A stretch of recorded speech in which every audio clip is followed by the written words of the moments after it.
Hello and welcome to GeoCubes Finland's tutorial video. In this video, we will show you how to use QGIS's raster calculator with GeoCubes Finland's raster datasets. If you're not yet familiar with GeoCubes Finland, we recommend watching our introduction video via the link in the description. Without further ado, let's move on to the tutorial. In this tutorial, we will calculate the proportion of deciduous trees in the total forest stand volume in Turku. This is just one example of the applied use of GeoCubes Finland's datasets, meaning you can use this video as practice material or as a guide for your own applications. In this tutorial, we will use MVMI datasets from 2015. The MVMI datasets tell us how much forest grows in a given area, and even by tree species. More detailed metadata can be found in the video description.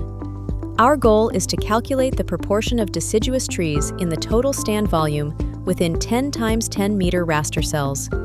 This will produce a map visualization showing where in Turku the areas dominated by deciduous trees are located. It should be noted that the resulting visualization does not indicate the absolute number or quantity of deciduous trees, but rather their proportion of the total stand volume. We will start working in QGIS by first retrieving the necessary datasets. For this, we will use the GeoCubes Finland QGIS plugin, but we could just as well use the GeoCubes Finland web client. There are tutorial videos for both in the description. Let's open the GeoCubes plugin. In the window that opens, fetch the data layers and select the MVMI datasets from 2015, including total stand volume, birch, and other deciduous trees. To determine the total volume of deciduous trees, we need to combine birch and other deciduous trees. Go to the Extent and Resolution tab and select the municipal boundaries. From the drop-down menu, choose Turku as the area. Set the resolution to 10 meters. No other settings need to be changed, so click Get Data.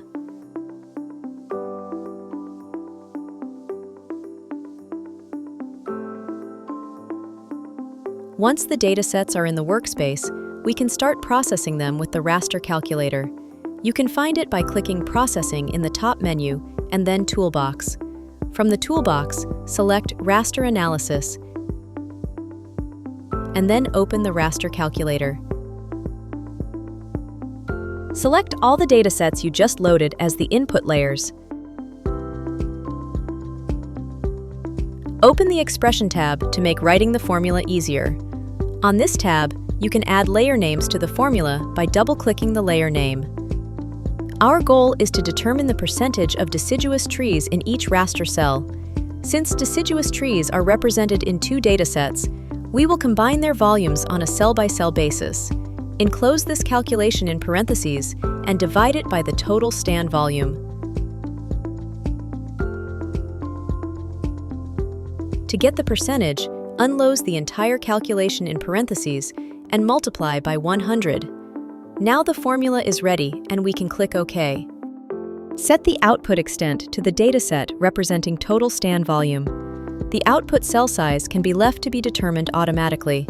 Set the coordinate reference system to EPSG code 3067. The layer we are about to calculate can be left as a temporary file.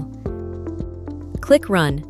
When we look at the newly created layer in the layer panel, the displayed value range is 0 to 125. Some cells are therefore incorrect, since the proportion of deciduous trees in the total stand volume cannot exceed 100%. For this reason, cells exceeding 100% must be removed. The cells with values over 100% are shown in red. There are a few scattered here and there, but overall they are quite few. Invalid raster cells can also be removed using the raster calculator. The goal is to change all values over 100% to no data, which will not appear in visualizations. For this, the following expression is used.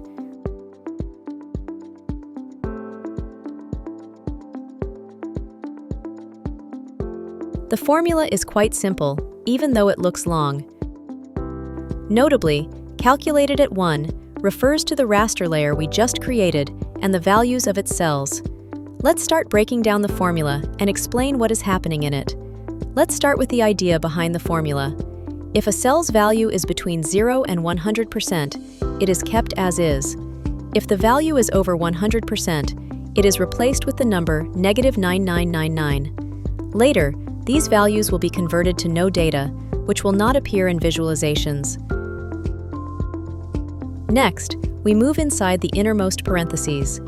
Each set of parentheses contains a conditional expression that acts as a multiplier. The left-hand condition is true if the raster cell value is 100 or less. The right-hand condition is true if the raster cell value is over 100%. Cells where the condition is met receive a value of 1, and cells where the condition is not met receive a value of 0. Let's move on to the outer parentheses. In the purple expression, the idea is that a raster cell retains its original value if its value is between 0 to 100%.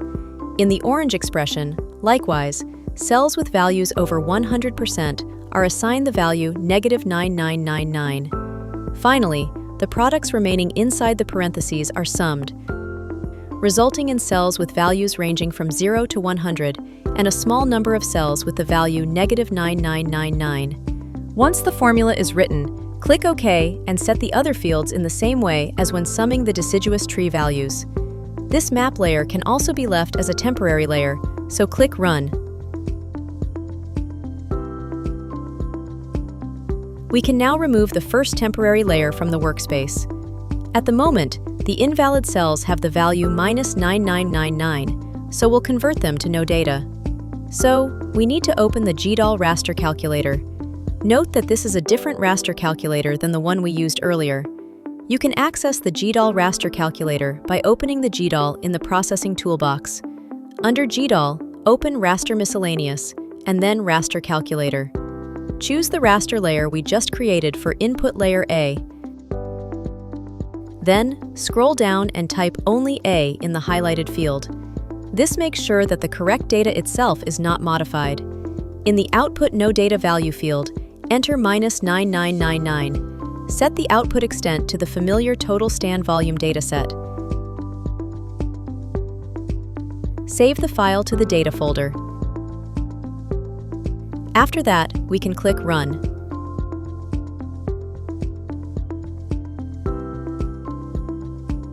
A quick look shows that the invalid values no longer appear in the visualization.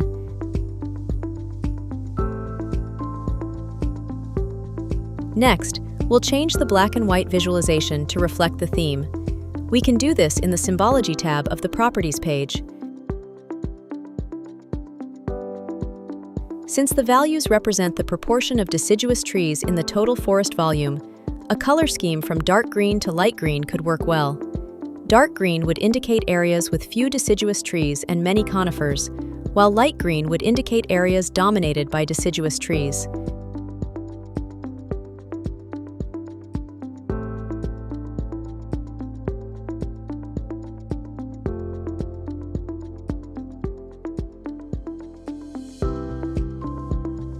There are also other ways to represent this, depending on what you want to convey with the map visualization. The visualization can be further refined by creating a polished map layout in the Layout window.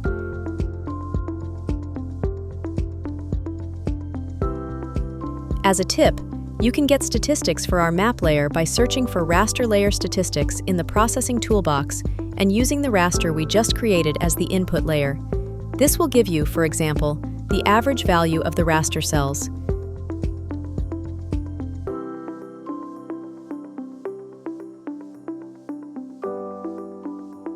The Zonal Statistics tool can be used to calculate values within a specific polygon area.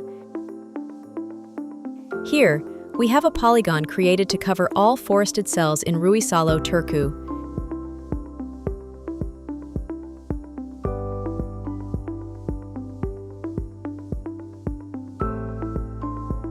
Based on the statistics, we can see that the average proportion of deciduous trees within these cells is higher than the average for the whole area of Turku. This is all for now. Thank you for watching the video, and we hope you find the GeoCubes Finland services useful. You can find more videos and information about GeoCubes Finland in the description. Bye, and see you next time.